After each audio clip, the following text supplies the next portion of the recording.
రూపాయలు బన్ అమ్ముకునేటువంటి వ్యక్తి పైన మతోన్మాద ఛానల్స్ దౌర్జన్య దాడి చేస్తారా? ఎవడరా మీకు లైసెన్సులు ఇచ్చింది? ప్రియా చౌదరియా ఆ ఛానల్ ఓనరు? ఆమె మీద కేసులు ఫైల్ చేస్తున్నాము. Clear cut.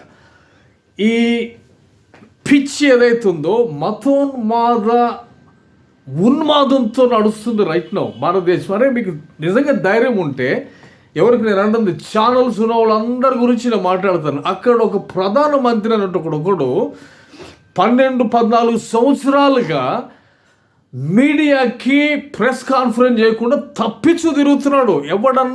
ఒక్కడన్నా సరైనోడు ఉంటే వాడిని పట్టుకోవాలి. వెళ్ళిపోయి దేశాన్ని బాగు చేయాలంటే ప్రెస్ పనిచేయాలా, మీడియా పనిచేయాలా, ప్రధానమంత్రి జవాబుదారీతనంలో మాదిరికరంగా ఉండాలా. అట్లాంటి వాడే ఎగ్గొట్టేసి 14 సంవత్సరాలు తిరుగుతున్నాడు. మరి వాడిని పట్టుకునే ఎవరికి ధైర్యం లేదా? రూపాయలు అమ్ముకునే బన్ అమ్ముకునేవాడి మీదకి వెళ్ళిపోయి ఎంతమంది వచ్చారు అంటాడు ఒకడు. వాడు నేను చెప్తున్నా కదా, ఎవడవాడాడు అసలుకి? నేను అంటే హిందూస్ వానికి బొక్కలు ఇరిగేటట్టు కొట్టాలి. హిందూస్ కొట్టాలండి. ఎందుకంటే హిందువుల పేరుని బదలాం చేస్తున్నాడు అట్లాంటి వాళ్ళు. అంటే అది కూడా అవుతుంది ఎప్పుడంటే హిందూస్లో ఎవరికైనా దమ్ము ధైర్యం ఉన్న వాళ్ళు చేయగలుగుతారు ఆ పనులు. అర్థమవుతుందా? లైక్ రెండు మతాల మధ్యలో చిచ్చు పెట్టేటువంటి లాంగ్వేజ్ తీసుకొచ్చేసి ఎంతమంది వచ్చారు, ఎన్ని వేలు అమ్మేసినావు ఇప్పుడు దాకా అని చెప్పి వీడేదో ఒక పెద్ద టెర్రరిస్ట్ని పట్టుకున్నట్టు, నేను కర్నూలు వచ్చినా, నేను కూల్ చేసుకుంటున్నా, 10 రూపాయలు పన్ను అది ఇది అని చెప్తుంటే కూడా వీళ్ళకి ఆర్ఎస్ఎస్ అనేది అనుబంధ సంస్థలు అనేవి వీళ్ళ బుర్రల్లో విషాన్ని నాడుతున్నాయి.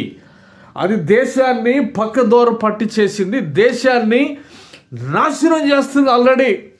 సో ఆర్ఎస్ఎస్ని ఆల్రెడీ బ్యాన్ చేయాల్సి లేట్ అయ్యారు, 100 సంవత్సరాలు లేట్ అయ్యారు. అది ఎప్పుడో బ్యాన్ చేయాల్సిన పని.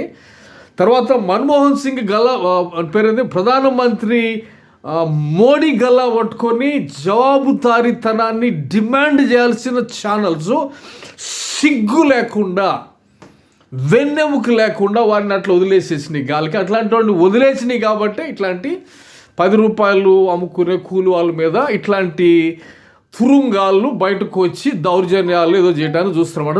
లీగల్ ప్రాసిక్యూషన్ అవుతుంది. ఇది చూసుకోండి మరి. Thank you so much.